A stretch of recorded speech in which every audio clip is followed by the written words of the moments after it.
Cell the unit of life chapter पढ़ने वाले हम लोग जी एन रामाचंद्रन क्या किए थे, ट्रिपल हेलिकल स्ट्रक्चर का खोज किए थे, बस काफ़ी है इतना। उसके बाद पढ़ेंगे व्हाट इज सेल। सेल में हमें ये जानना है कि यूनिसेलुलर सेल क्या परफॉर्म करते हैं। इनके दो केपेबल चीज़ देखते हैं, इंडिपेंडेंट एक्साइटेंस है, performing initial function of life. उसके बाद पढ़ेंगे हम लोग कि cell is the fundamental structure and function unit of all living organism. Anton van Leeuwenhoek जो कि एक लिविंग सेल का खोज किए थे, रॉबर्ट ब्रांड, उन्होंने न्यूक्लियस का खोज किया था।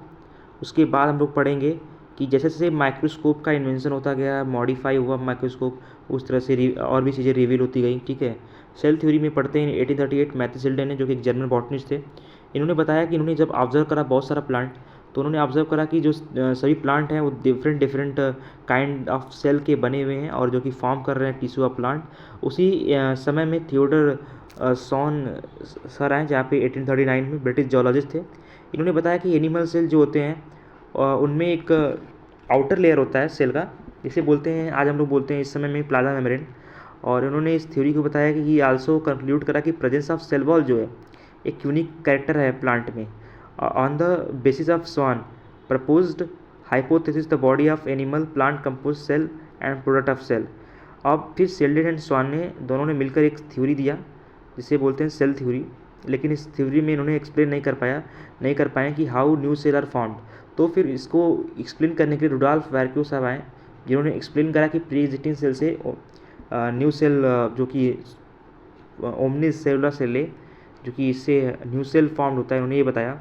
उसके बाद शेल्डन स्वान जो सेल थ्योरी फाइनल शेप करा उन्होंने, उसमें ऑल लिविंग ऑर्गेनिज्म जो कि कंपोज ऑफ सेल डिफरेंट, तो उन्होंने बताया था, और all cell arise from pre existing cell. ये दो बहुत ही इंपॉर्टेंट पॉइंट है। उसके बाद हम लोग पढ़ेंगे an overview of cell. So an overview of cell पढ़ने में क्या है कि इसमें बताया गया कि ह्यूमन चिक सेल और ओनियन जो है, तो जो ओनियन सेल था वो एक तरह का टिपिकल प्लांट सेल है जो कि डिस्टिंक्ट सेल वॉल से आउटर बाउंड्री से बना हुआ है। जिसे एक आउटर मेम्ब्रेन जो होता है उसका डिलिमिटेड स्ट्रक्चर्स होते हैं, इसमें डेंस मेम्ब्रेन बाउंड स्ट्रक्चर पाते हैं न्यूक्लियस। दिस न्यूक्लियस क्या कंटेन करते हैं, क्रोमोजोम, जो कि एक जेनेटिक मटेरियल डीएनए से मिला हुआ है। Cell that have membrane bound nuclei are called eukaryotic. जिसके पास मेम्ब्रेन बाउंड न्यूक्लियाई है वो यूकैरियोटिक्स है, और जिसके पास एब्सेंट है मेम्ब्रेन बाउंड न्यूक्लियस वो प्रोकैरियोटिक है। और प्रोकैरियोटिक्स और यूकैरियोटिक में कॉमन चीज़ ये है कि सेमी फ्लूइड मैट्रिक्स इन दोनों में ही पाया जाता है, और ये वैल्यूम ऑफ सेल को ऑक्यूपाई करते हैं। और इसका जो मेन एरिना होता है एक्टिविटी का, वो होता है सेलुलर एक्टिविटी का, एनिमल सेल, उसमें साइटोप्लाज्म,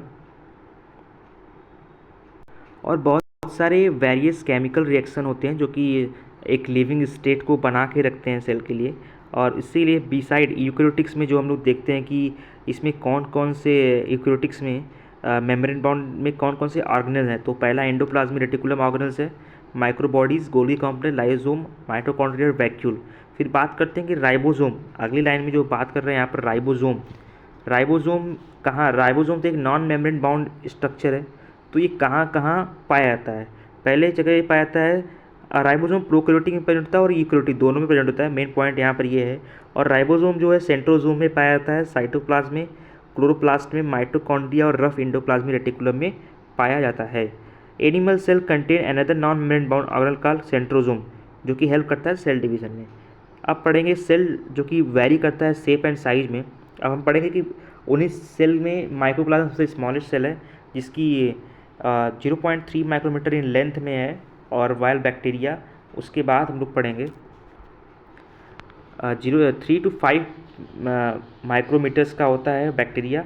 और उसके बाद ऑस्ट्रिच सबसे लार्जेस्ट आइसोलेटेड सिंगल सेल है, एग है। उसके बाद ह्यूमन रेड ब्लड सेल जो कि 7 माइक्रोमीटर का होता है, 7 का। नर्व सेल जो कि लॉन्गेस्ट सेल है।